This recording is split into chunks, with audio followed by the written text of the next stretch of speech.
Hello, everyone, and welcome to Trendline PH, where we follow the trends, cut through the noise, and occasionally ask the questions politicians wish would just quietly disappear. Today's question: is the Senate still acting as an impeachment court, or is it slowly becoming a political defense team? That's the accusation being thrown around as the battle over Vice President Sara Duterte's impeachment continues to heat up. Let's start with the elephant in the chamber. Recent surveys suggest that a significant majority of Filipinos want the impeachment process to move forward, not necessarily because they've already decided guilt or innocence, but because they want the allegations aired, examined, and tested in a formal trial.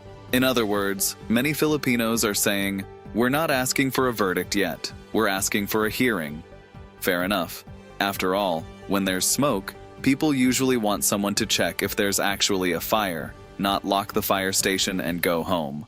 And yet, critics argue that instead of facilitating the constitutional process, some senators appear more interested in finding procedural exits than courtroom entrances.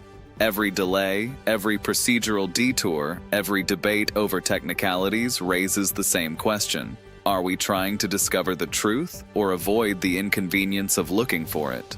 Now, to be fair, senators have every right to raise legal questions. That's part of the process. But critics say the problem begins when technical arguments stop being tools of justice and start looking suspiciously like tools of avoidance. Because at some point, the public stops hearing constitutional debates and starts hearing what sounds like, "How many ways can we postpone this before people get tired of paying attention?" Then there's the issue of attendance.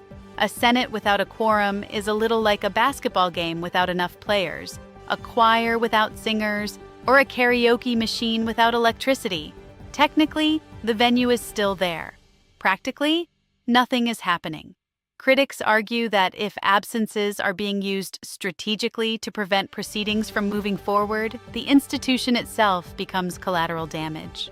And that's where the bigger concern emerges. The Senate is not just handling one impeachment complaint. It is also responsible for legislation affecting jobs, wages, public services, and economic policy. When political warfare shuts down the machinery of government, ordinary citizens end up paying the bill. Another controversy involves proposals for remote participation and electronic voting. Supporters see it as modernization. Critics see something else. They argue that impeachment is not a Zoom meeting about quarterly sales targets. It is one of the most serious constitutional proceedings available in a democracy. An impeachment trial is supposed to be public, visible, and accountable, not something that resembles a group chat with constitutional consequences. Again, reasonable people can disagree, but the broader concern remains the same. If the process becomes too convenient, too remote, or too insulated from public scrutiny, public confidence may suffer.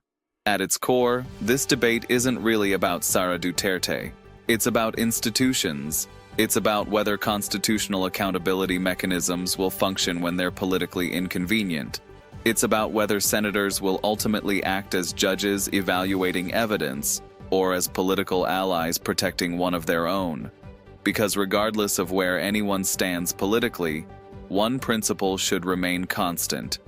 The Senate was created to hear cases, weigh evidence, and render judgment, not to become anyone's personal legal shield. I'm Aileen, and this has been Trendline PH. If you enjoyed this analysis, don't forget to like, share, and subscribe.